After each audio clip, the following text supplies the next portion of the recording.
Selamat datang di podcast Rubik, ruang berbagi ilmu untuk karyawan PNM, ex Rikandi PNM. Hai semua, aku Devi yang akan menemani teman-teman kali ini. Dalam podcast ini, kita nggak hanya berbicara tentang pengetahuan, tapi juga tentang pemberdayaan perempuan, ketangguhan perempuan dalam dunia kerja dan kehidupan.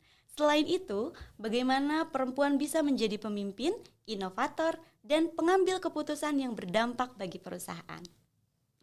Maka dari itu, PNM membentuk Srikandi PNM sebagai wadah untuk membuktikan bahwa perempuan memiliki peran strategis dalam membangun masa depan, termasuk dalam hal keuangan. Hari ini, kita akan menggali topik yang berjudul Keuangan Cerdas untuk Perempuan Hebat. Di sini kita akan membahas bagaimana peran Srikandi bisa mengelola keuangan dengan lebih bijak, merencanakan masa depan yang lebih aman, dan mencapai kemandirian finansial yang sesungguhnya. Saya yakin banyak di antara kita yang ingin lebih memahami cara mengelola keuangan dengan bijak. Jadi, baik kamu seorang pemimpin di kantor, pengusaha, ibu rumah tangga, atau siapapun kamu, episode ini untuk kamu. Bersama kita akan belajar menjadi perempuan yang lebih cerdas dalam hal keuangan. Dan kali ini aku tidak akan sendiri, tapi akan ada seorang perencana keuangan, konten kreator, dan juga founder dari Daya Uang. Tiada lain tiada bukan, yaitu Mbak Lolita Setiawati. Halo Mbak Lolita. Halo, apa kabar nih? Kak Devi, baik. Sehat ya Mbak ya? Sehat, alhamdulillah. Aduh, luar biasa nih aku bisa berkesempatan bertemu langsung dengan Mbak Lolita. Luar biasa banget. Aku juga senang banget bisa hadir di sini. Terima kasih loh ya sebelumnya. Sama-sama. Kalau Lolita lagi sibuk apa nih sekarang nih? Selain tadi sebagai seorang content creator, founder Daya Uang, selain itu apa nih kesibukan kali ini? Oke, sebagian besar kegiatan saya adalah memberikan ajaran di kelas ya, training, seminar, talk show. Kemudian pagi tadi kebetulan saya lagi live ya di C2Day Morning Show. Wow. Kemudian kemarin kebetulan saya lagi ambil certified public speaker. Jadi banyak sekali sih kalau dicari-cari kegiatan ya, nggak habis-habis waktu. Oh iya betul ya, memang seperti itu. Iya. Katanya juga Mbak Lolita itu adalah ibu 2 orang anak ya? Iya betul. Itu gimana Mbak sih Devi. cara bagi waktunya? Kayaknya luar biasa banget. Dulu waktu anak-anak masih kecil sih memang agak sulit ya. Tapi sekarang karena sudah pada besar-besar ya, jadi saya bisa agak lebih leluasa lah ya untuk bisa memanfaatkan waktu yang lain untuk pekerjaan, untuk kegiatan yang lain. Karena anak-anak sudah pada mandiri ya, sudah pada kuliah semua. Kebetulan saya juga seorang ibu 2 anak nih Mbak pas Lolita. banget, Iya, Mbak tapi Devi. anak saya masih kecil-kecil, nyonyo gitu. Jadi mungkin memang Lucu-lucunya. agak susah ya cari bagi-bagi waktunya gitu loh Mbak. Betul. Iya. Apalagi berat sih jadi ibu pekerja. Ya. Betul, apalagi Srikandi Mekar gitu ya. Kebanyakan kepala unit Mekar mereka juga bisa jadi seorang ibu rumah tangga dan punya seorang anak gitu ya. Betul banget. Jadi problematikanya tuh luar biasa gitu. Paham, ya. ya. Apalagi kan kalau sudah menikah kan tentunya keuangan juga akan bertambah gitu ya. Itu dia. Betul, keuangan bertambah. Yang tadinya nggak beli popok jadi harus beli popok gitu ya. Yang tadinya nggak beli susu jadi beli susu kayak gitu. Nanti semakin besar anak makin nambah lagi Waduh, pengeluarannya. belum lagi biaya pendidikan. Ya, itu betul. dia. Jadi harus nabung gitu ya. Yes. Betul. Nah sekarang nih waktunya nih kita share-share ya. Apalagi dari Kak Lolita, Mbak Lolita sendiri nanti kasih tips-tips untuk teman-teman di unit semuanya. Oke. Iya, terutama di finansial sih. Jadi apa saja sih pertanyaan pertama nih untuk Kak Lolita? Apa saja sih kebiasaan finansial sehat? Finansial sehat yang harus dimulai diterapkan sehari-hari untuk teman-teman semuanya. Oke, sebenarnya langkah pertama untuk para perempuan terutama ya, untuk betul. bisa menciptakan keuangan yang sehat, Betul. itu adalah pertama harus mau belajar dulu. Ya. Sebenarnya kalau menurut OJK ya, survei OJK itu mengatakan bahwa perempuan Indonesia adalah tipikal perempuan yang senang belajar. Oh, iya. Itu berita bagusnya. Jadi kalau tentang literasi keuangan sih saya yakin banget bahwa perempuan Indonesia itu pasti mau lah belajar ya. Saya harapkan juga para karyawan PNM, Srikandi PNM juga sama. Kemudian harus kenali kebutuhan diri sendiri ya. Kebutuhan diri sendiri yang bagaimana? Maksudnya adalah kita itu sebenarnya apa sih yang kita butuhkan? Apa yang kita butuhkan untuk hidup terutama ya. Kemudian apa saja keinginan kita. Jadi bedakan antara kebutuhan dan keinginan. Kemudian ketahui juga tujuan-tujuan jangka panjangnya itu apa sih? Mimpi-mimpi kita ke depan itu apa? Ini bicaranya belum sampai ke keuangan ya, Kak Devi ya. Betul. Kemudian batas kemampuannya sampai mana? Karena jangan sampai mimpinya mungkin tinggi tapi kemampuannya jauh gitu ya. Jadi nggak kekejar-kejar ya, malah jadi akhirnya kecewa. Jadi harus ketahui itu dulu. Pertama kebutuhan kita, keinginan kita, tujuan kita jangka panjang, kemudian kemampuan kita sampai mana untuk mencapai itu. Oke, jadi harus bisa membedakan terlebih dahulu mana mana keinginan dan mana kebutuhan. Tapi kebanyakan memang aku sendiri gitu ya, pengen mendahulukan keinginan gitu. Padahal itu salah ya, salah banget. Betul. Harusnya kebutuhan dulu baru keinginan. Oke, luar biasa ya, apalagi di generasi sandwich ya, Kak Lolita ya. Tantangannya lebih besar. Tantangannya lebih besar ya. Kira-kira tantangan terbesar di generasi sandwich itu dalam mengelola keuangan apa saja sih, Kak? Oke, pertama sebenarnya tantangan terbesar adalah komunikasi dengan keluarga. Ya, kayaknya itu hal sepele ya. Tapi kalau kita tidak mengkomunikasikan kesulitan kita dengan keluarga terdekat ya, terutama pasangan dan orang tua, maka kita akan makin kayak sendiri gitu. Nggak ada yang memahami kita. Nah, makanya kemudian kita juga butuh support system. Biasanya challenging-nya adalah di kurangnya support system. Kita merasa sendiri karena dari orang tua mungkin menuntut ini itu, pasangan juga, kemudian keluarga yang lain misalnya kakak atau adik ya atau saudara yang lain, sehingga kita kayak dikeroyok gitu ya, dibuang tekanan dari segala sisi, tidak ada yang support kita padahal kita sudah merasa berusaha sekuat tenaga untuk memberikan yang terbaik, tapi tetap saja ada saja yang komplain gitu ya dari pihak keluarga. Nah, itu yang utamanya jadi masalah karena pertama tadi adalah kurang komunikasi, kemudian kedua tidak ada support system. Jadi utamakan komunikasi dulu karena kalau untuk membangun support system yang sehat pasti harus ada komunikasi dulu. Menjelaskan apa sih yang jadi kesulitan kita sebagai generasi sandwich, kemudian butuh bantuan tuh harus bisa ya menyampaikan bahwa kita tuh tidak bisa menyelesaikan sendiri, butuh bantuan dari mereka. Tentunya dari peran keluarga ya. Iya, betul. Oke, memang generasi sandwich seperti itu ya. Kemudian selanjutnya nih, bagaimana cara menyeimbangkan antara menabung untuk masa depan dan melunasi utang sebagai generasi sandwich gitu ya pada saat ini gitu. Sebenarnya kita harus berpikir dulu begini, Kak Devi. Kalau kita punya utang ya, apakah seperti Kak Devi contohnya, misalnya Kak Devi punya utang, pernah nggak buat list atau daftar apa saja sih utangnya, kemudian bunganya hutang tersebut berapa, cicilannya berapa. Nah, ini mungkin harus diketahui dulu oleh teman-teman. Jadi kita harus punya list utang kita, kemudian jangka waktu atau jatuh temponya kapan, cicilan per bulannya kapan, dan bunganya kapan. Nah, bunga ini penting karena kita harus bandingkan antara bunga utang kita dengan kalau kita investasi dapat imbal hasilnya berapa. Karena percuma kalau kita investasi ya, ikut teman misalnya investasi di saham atau di mana gitu kan, tapi ternyata imbal hasilnya tidak sebesar bunga dari hutang. Jadi harus selesaikan utangnya dulu, barulah kita bisa mengejar investasi tersebut. Percuma kan jadinya kalau kita investasi dengan misalnya bunganya 7%, ternyata utang kita bunganya 12%. Jadinya nggak ngejar ya. Iya. Nggak ngejar, betul. Iya, makanya harus fokus untuk lunasi utang dulu, kemudian punya dana darurat ya, paling nggak sekitar 2-3 kali pengeluaran bulanan, baru kemudian bisa mulai investasi. Gitu ya, jadi harus mulai investasi dari kecil juga ya, begitu ya. Begitu kita punya penghasilan, sebaiknya sih langsung investasi. Oke, itu lebih baik ya. Oke, ngomong-ngomong soal investasi, berarti kan itu menabung gitu ya, sama dengan seperti itu ya.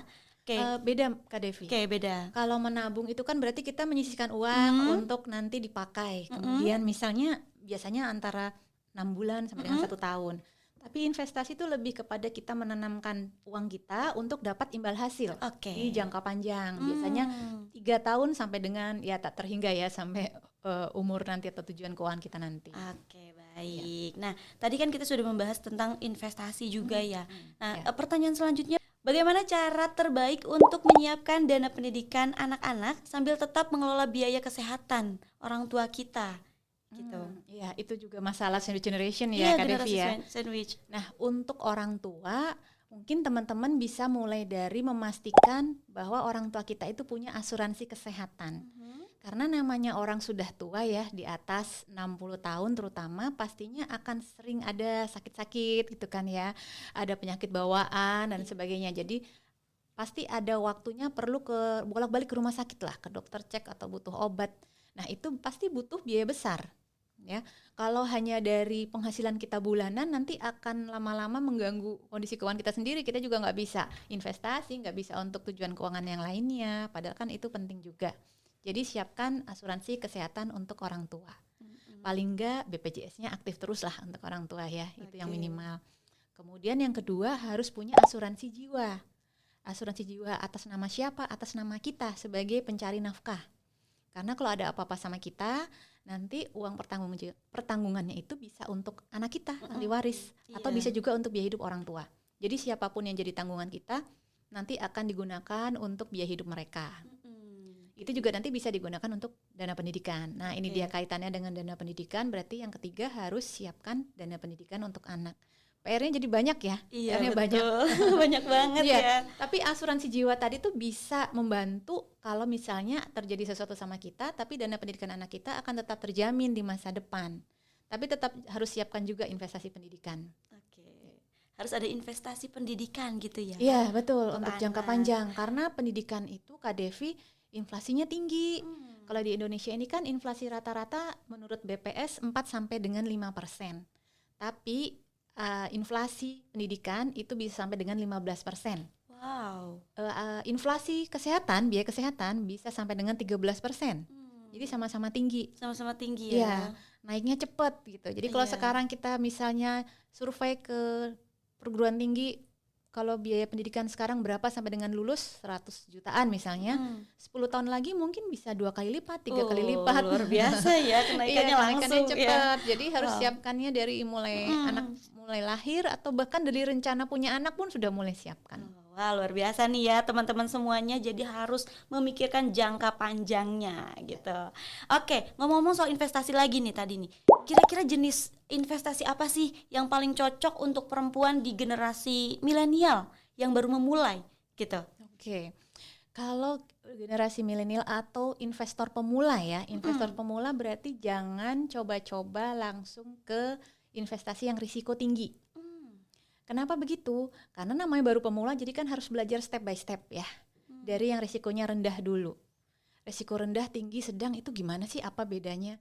Risiko rendah itu misalnya seperti deposito ya, walaupun deposito bunganya kecil ya, tapi bunga kecil itu artinya risikonya juga rendah.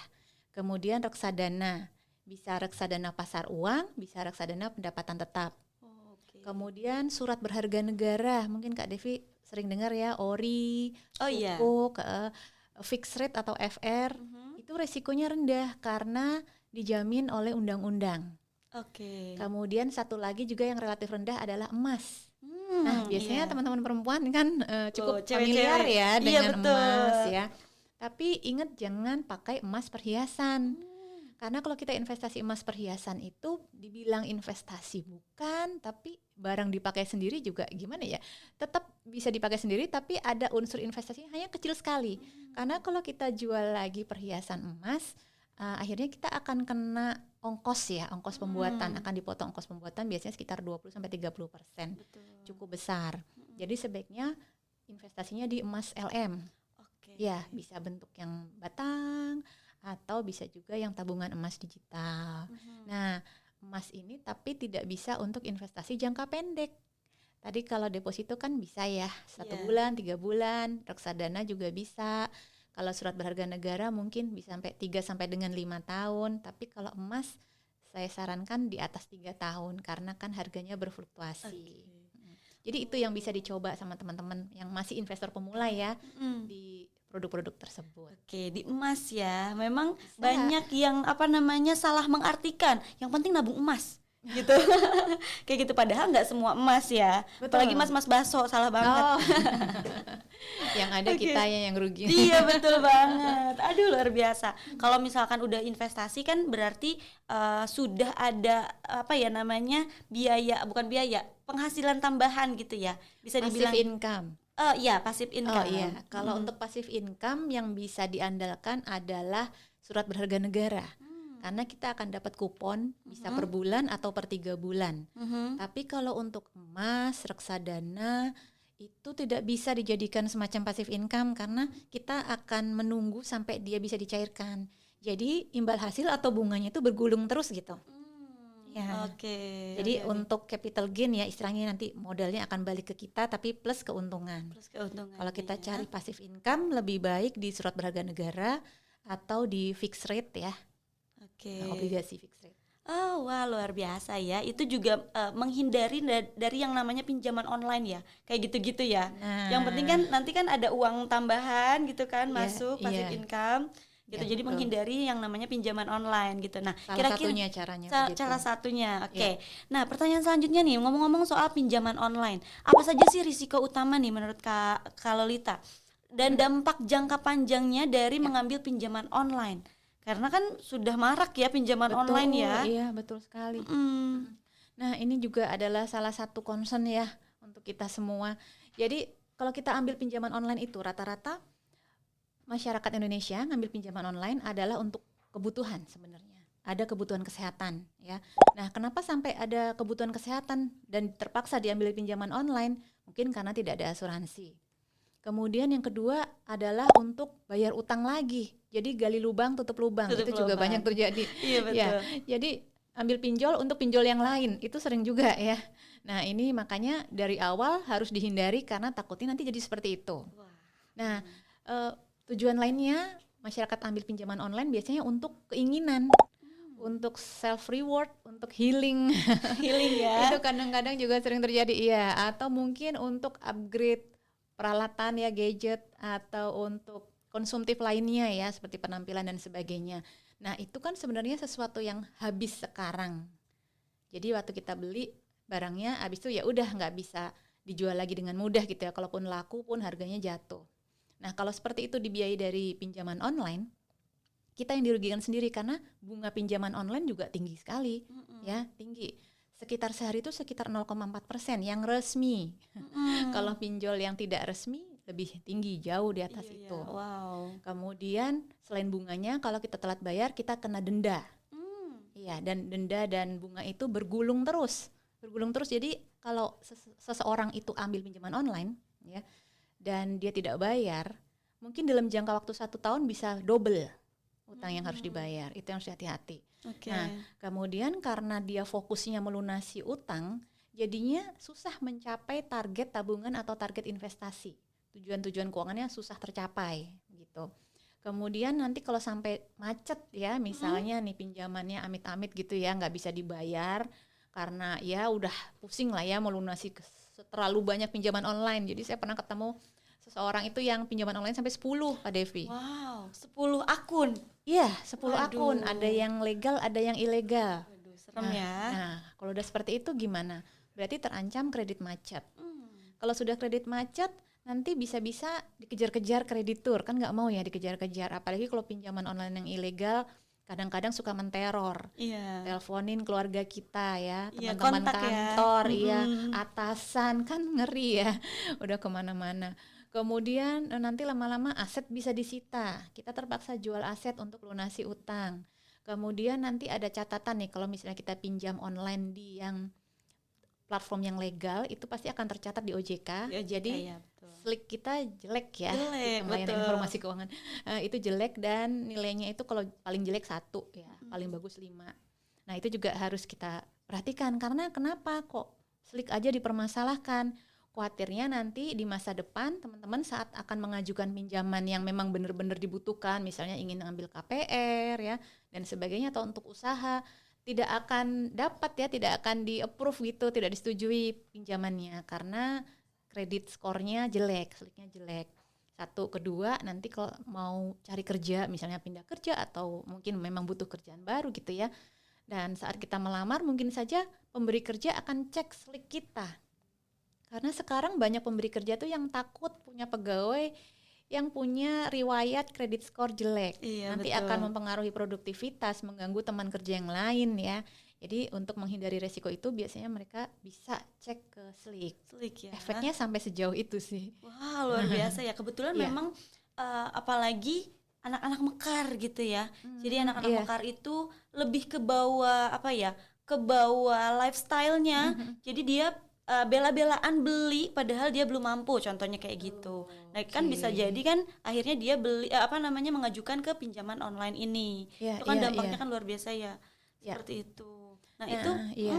Ini juga jadi problem sih. Berarti kan ada keinginan tapi kemampuan belum sampai ke situ. betul Iya, sekali. iya. Kita harus bisa punya cara untuk bisa menunda kesenangan. Mhm. Karena kenapa? Namanya kesenangan itu memang kita ingin ya selalu bisa dapat kesenangan sekarang dan nanti gitu. Tapi kalau kita sekarang mengutamakan kesenangan ya, itu akan mengorbankan kita di masa depan. Karena namanya utang itu kan sebenarnya nikmatnya sekarang tapi bayarnya nanti. Iya betul. Jadi kasihan sama diri kita yang nanti gitu. Kita pasti akan nyesel deh belakangan kalau seperti itu. Jadi lebih baik belajar menunda, apalagi untuk hal-hal yang memang sebenarnya kita tidak terlalu butuh. Misalnya untuk gaya hidup dan sebagainya ya. Kan Atau itu, berkedok self reward katanya. iya itu sering terjadi sih. Gitu. Berkedok self reward itu boleh sekali. Cuma mungkin kita harus tahu batasannya ya. Apa saja pencapaian atau effort yang memang layak untuk diberikan self reward, mana yang bukan. Kemudian besarannya juga harus ditentukan berapa. Karena kalau nanti kita dikit-dikit self reward, akhirnya kan kita sendiri masa depan ya. Karena self reward itu sebenarnya kalau kita sekarang kita kasih diri kita self reward, sekarang senang. Nah, kalau kita investasi itu sebenarnya juga self reward buat kita di masa depan. Jadi harus balance antara self reward kita sekarang dan masa depan. Jadi sama-sama jalan lah. Kalau saya sih begini prinsipnya Kak Devi. Saya juga suka self reward. Tapi misalnya nih, bulan ini saya mau kasih diri saya self reward yang agak mungkin nilainya agak besar lah buat saya gitu ya. Nah, nanti trik saya adalah bulan ini saya harus bisa investasi sama besarnya dengan nilai self reward tersebut. Jadi misalnya saya mau beli sesuatu harga 1 juta gitu ya. Nah, bulan ini saya harus bisa investasi sebesar 1 juta. 1 juta itu. Jadi balance ya. Iya, caranya begitu biar memaksa kita tabungan ada nih. Kan nggak mau ya teman-teman udah capek-capek kerja bertahun-tahun hasilnya nggak kelihatan gitu ya. Itu dia, nggak kelihatan sama sekali padahal harus kelihatan dong yang namanya ini sering juga banget kerja. sering banget kejadian. Maaf ini klien-klien saya tuh banyak yang masih muda-muda tapi udah kerja lumayan lama ya, 5-6 tahun tapi masih umur-umur 20-an. Itu suka pada komplain sama saya, komplain, curhat seperti ini. Mbak kok saya udah kerja 5-6 tahun, aset saya segini-segini aja ya, kemana? Pas saya cek, kok penghasilannya lumayan tuh, kok bisa nggak ada aset sama sekali? Oh ternyata dari gaya hidupnya, jadi lebih fokus ke gaya hidup sekarang ya, YOLO ya.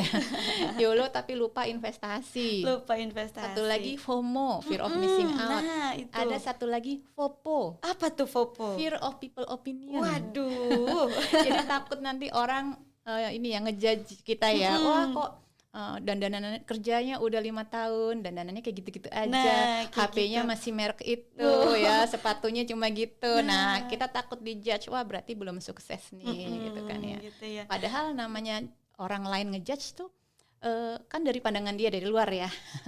Kok dia yang ngatur hidup kita padahal kan dia nggak tahu nih ya kalau aset kita banyak sih. Jadi jangan kemakan sama omongan orang. Iya, jangan gitu. FOPO. Aduh, kalau misalkan sudah seperti itu kan luar biasa ya, dampaknya juga sangat luar biasa. Betul Kak Devi. Gitu. Kira-kira Kak Lolita, apa ada alternatif selain mengambil pinjaman online ketika membutuhkan dana darurat, lebih baik pinjol atau pinjaman bank ya? Kira-kira gimana tuh? Nah, ini harus dibedakan. Pinjaman bank itu syaratnya banyak. Syaratnya banyak ya. Jadi tidak setiap orang tuh biasanya memenuhi syarat atau disebutnya bankable.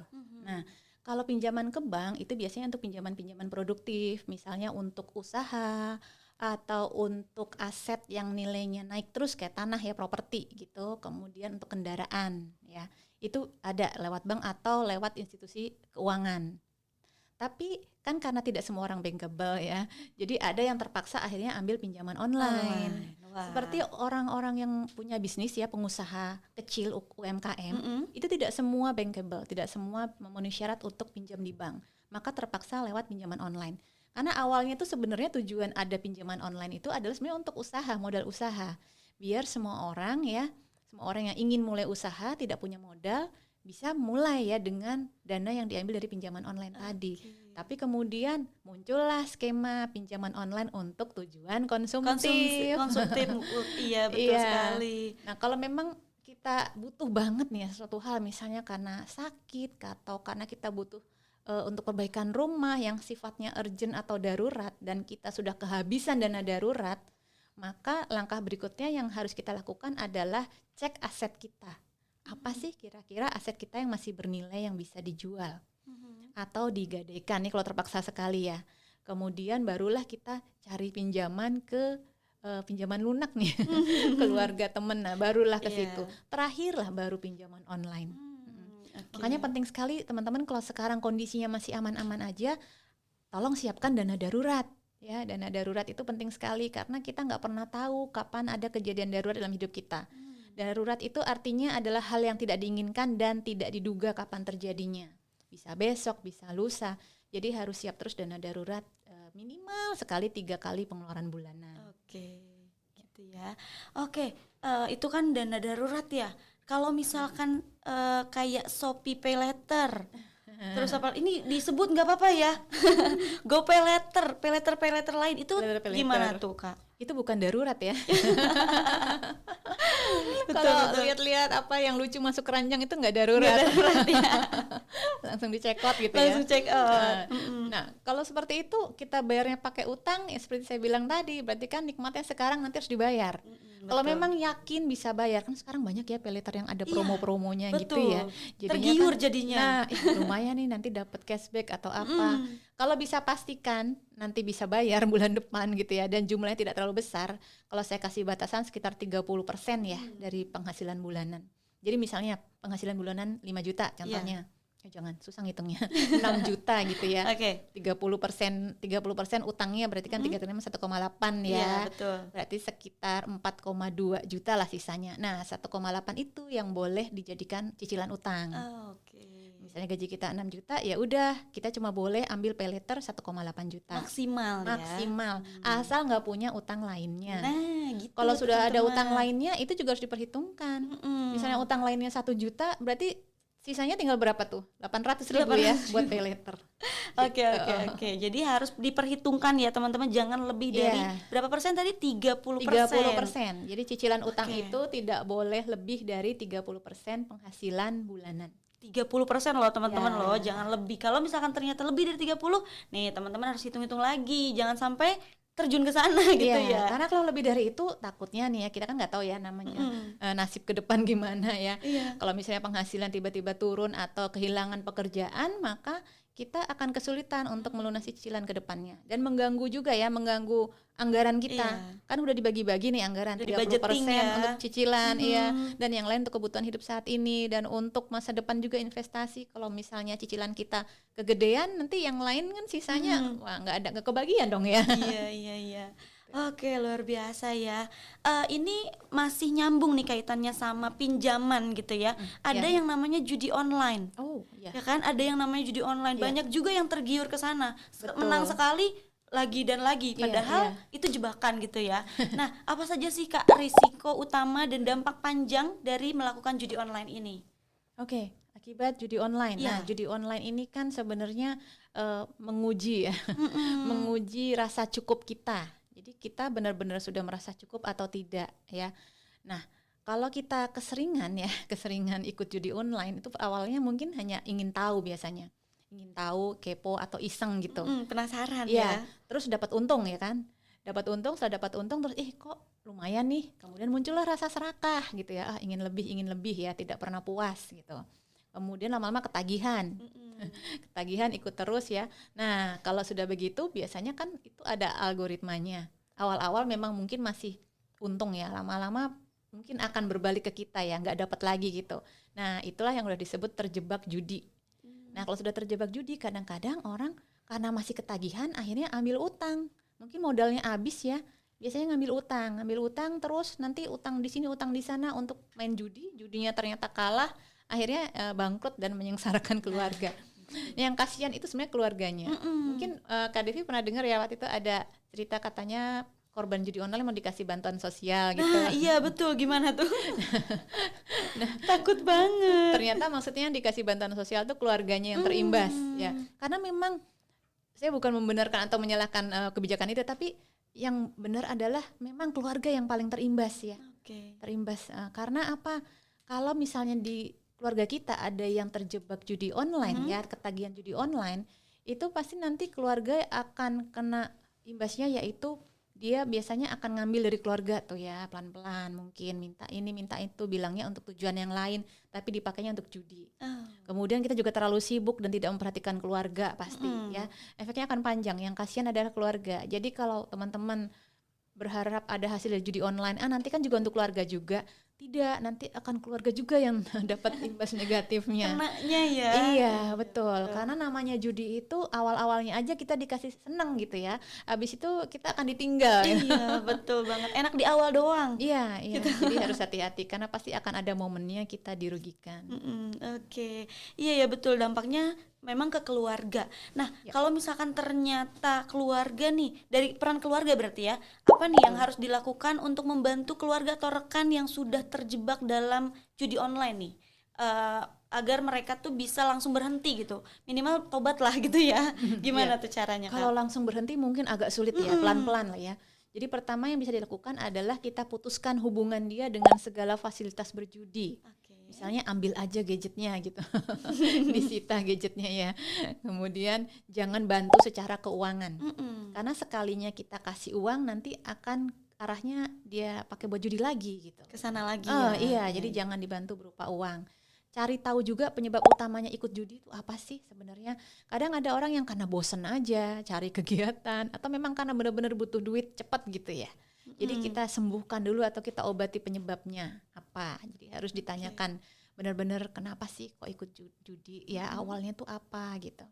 Kemudian dibantu juga untuk carikan kegiatan yang menyibukkan. Jadi nggak sampai terpikir untuk judi online ya. Dan kalau bisa sih kegiatan yang fisik ya. Fisik kan agak capek ya jadinya. Dan mengalihkan perhatiannya, dan kalau bisa lagi adalah yang bisa menambah cuan, income ya. Jadi ajarin untuk ini, yuk kita belajar cari uang yang bener gitu. Iya. Kemudian terakhir adalah tentunya dengan meningkatkan literasi keuangan, ajak belajar tentang keuangan, ajak ngatur uang, budgeting ya.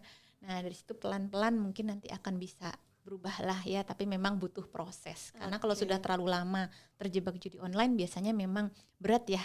Seperti kalau kita kecanduan narkoba atau apa kan harus direhab ya. Jadi judi online-nya juga harus direhab karena katanya ini juga termasuk penyakit juga.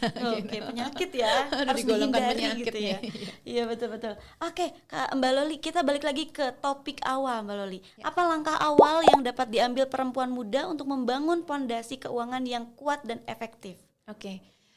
Pertama harus dilakukan adalah menemukan kebiasaan keuangan yang baik ya. Kebiasaan keuangan karena apa? Jadi kita itu kan dari kecil sudah terbentuk ya di keluarga. Mindset keuangan kita tuh sudah terbentuk tanpa sengaja. Jadi misalnya kalau kita tumbuh di keluarga yang mungkin suka self reward ya, suka belanja ini itu, maka kita kan terbentuk bahwa itu adalah hal yang biasa. Atau kita tumbuh di keluarga yang suka utang, maka kita akan anggap ngutang itu adalah hal yang biasa. Ya. Jadi kita memang tidak bisa menyalahkan 100%. Mungkin aja memang dari kecil sudah terdidik seperti itu. Nah, itu namanya adalah mindset. Mindset itu susah dirubah, ya susah memang, tapi bisa. Caranya gimana? Dengan membiasakan ya, melakukan suatu hal yang baik secara keuangan, nanti lama-lama mindsetnya akan berubah. Dan ini memang butuh proses lama sih ya. Nah itu apa aja? Pertama belajar untuk bikin budget, anggaran. Jadi kita harus tahu berapa sih uang yang kita dapat ya setiap bulannya. Kemudian uang yang tahunan ya, misalnya kalau ada bonus THR itu berapa. Kemudian kita susun nih rencananya, uang ini untuk apa aja. Misalnya uang bulanan ya untuk biaya hidup bulanan misalnya, untuk investasi, untuk bayar utang. Kemudian uang tahunan untuk apa? Misalnya untuk mudik ya, atau untuk jalan-jalan, traveling gitu. Jadi kita harus ada budgetnya, paling nggak usah angka persis, tapi adalah buletannya gitu.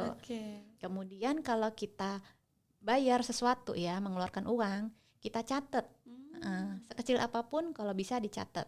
Nah ini sebenarnya tidak harus dilakukan terus-menerus ya, biasanya kalau perempuan sih tapi lebih rajin biasanya nyatet.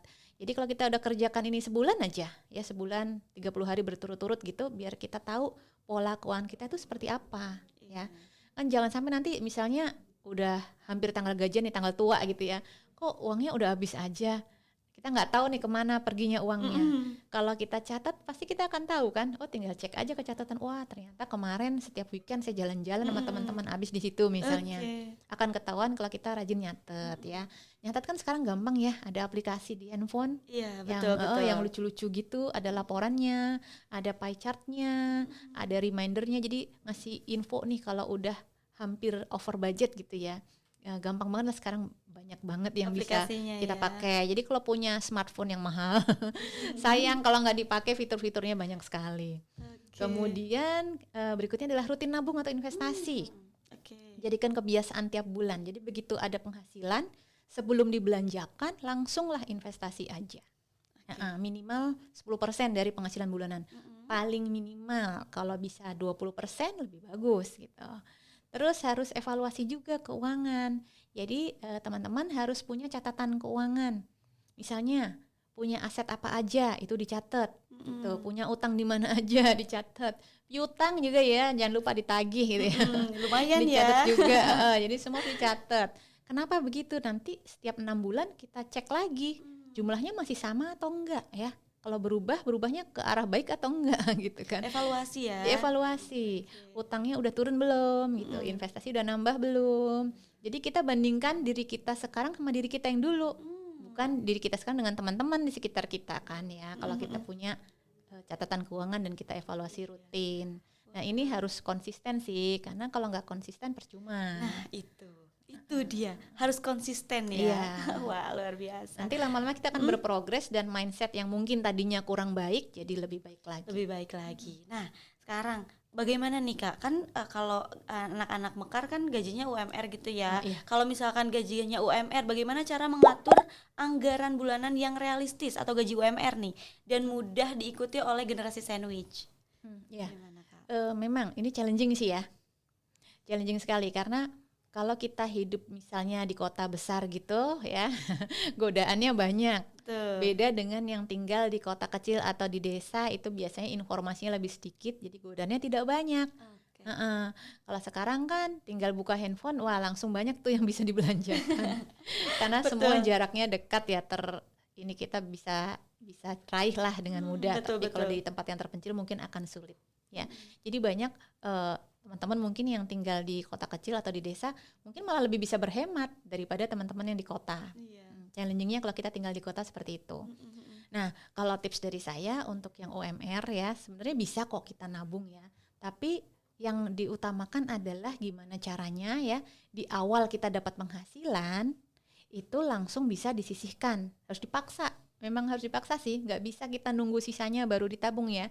Jadi sisihkan, bukan disisakan. Yang pertama itu, jadi apa yang dilakukan? Pertama harus tahu dulu dikemanakan uangnya.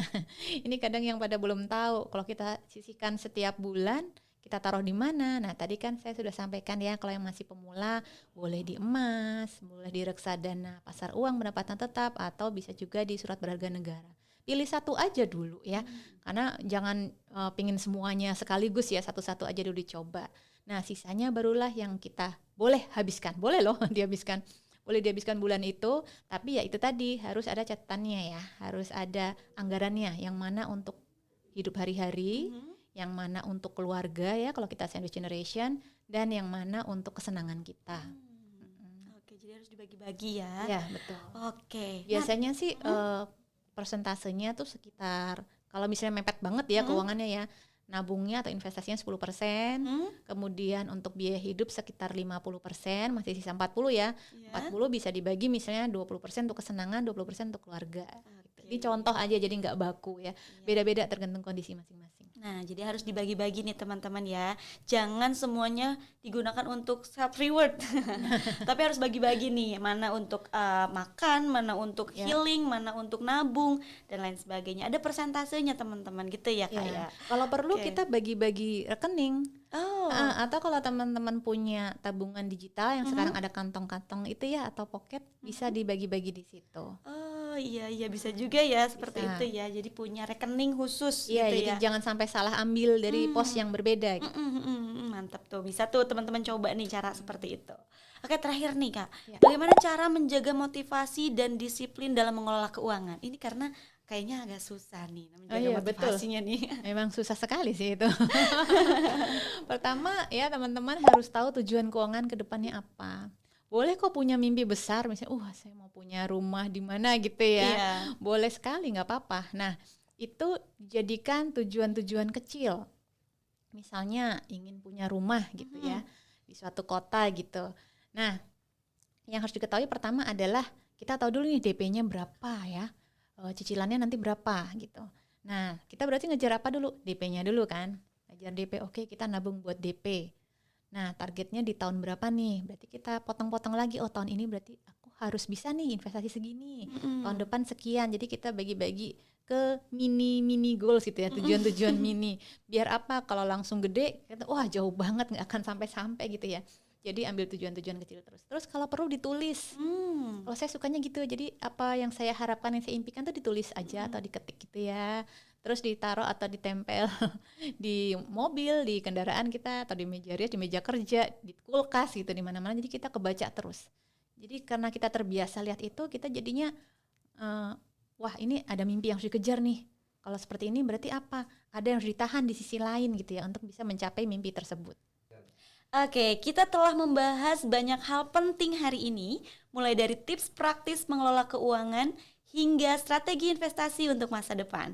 Semua ini adalah langkah-langkah konkret yang bisa diambil oleh setiap perempuan, terutama para Srikandi PNM, untuk lebih cerdas dan bijak dalam mengelola keuangan.